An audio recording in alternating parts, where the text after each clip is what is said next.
Jai Hind students, this is class 7th history, chapter number 6, towns, trades and craft persons. What would a traveler visiting a medieval town expect to find? This would depends on what kind of a town it was. Temple town, an administrative town center, a commercial town, or a port town, to name just a possibilities. In fact, many towns combine several functions. They have administrative centers, temple town, and well as centers of commercial activities and craft productions.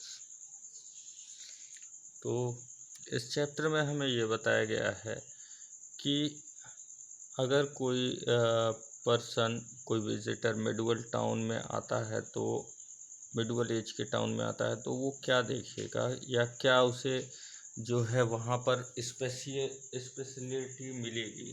तो या तो वो town किसी temple से related होगा, वहाँ बहुत से टेम्पल्स होंगे, या फिर वो एडमिनिस्ट्रेटिव सेंटर रहा होगा किसी किंगडम का, या फिर वो एक कमर्शियल या एक पोर्ट टाउन भी हो सकता है जहाँ से एक्सपोर्ट इंपोर्ट होता हो, या जहाँ किसी तरह का ट्रेड होता हो, बिजनेस होता हो, या किसी स्पेशल सेंटर के रूप में ऐसा भी जाना जा सकता है कि वहाँ किसी स्पेशल क्राफ्ट का प्रोडक्शन होता हो या किसी कमर्शियल एक्टिविटीज़ का काम हुआ होता हो।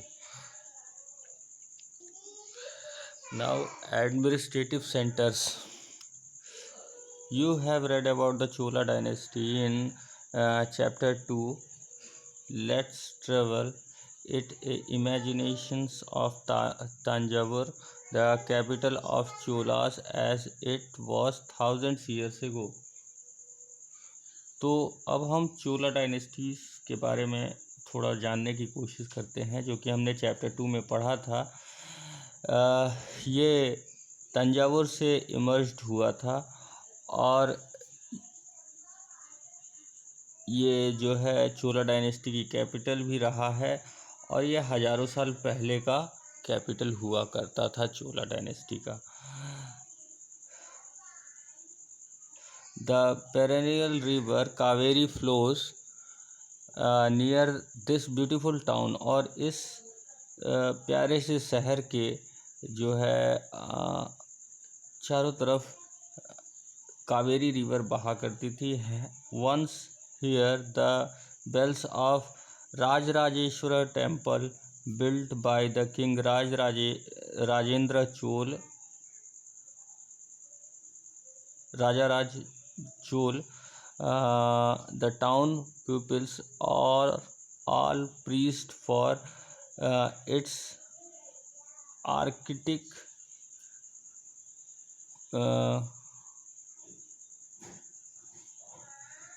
Kunjaramalan Raja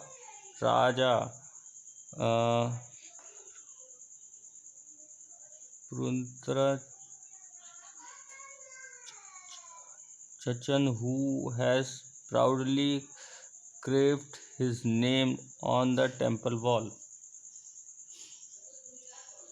तो यहाँ पर ये बताने की कोशिश की गई है कि ज़रूर जिस समय ये शहर बसा रहा होगा, राजेश्वर टेम्पल जो कि राज ने बनवाया था, तो ये टेम्पल जो है अपने आप में बहुत ही मशहूर और ख़ूबसूरत टेम्पल था, और इसको बनवाने में एक गौरवान्वित महसूस किया जाता था। और इसके अंदर एक बहुत बड़ी शिवलिंग भी थी।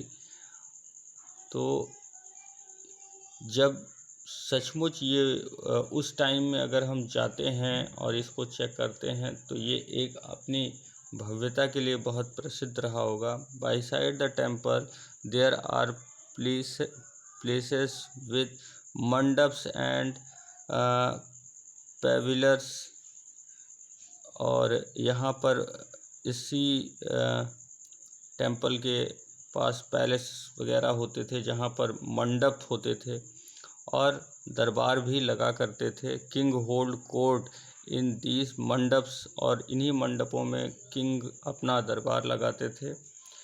Issuing order to their subordinates, these are also barracks for the army. यहाँ से राजा कई तरह के ऑर्डर्स दिया करते थे और यहाँ पर आर्मी की बैरक्स भी हुआ करती थी।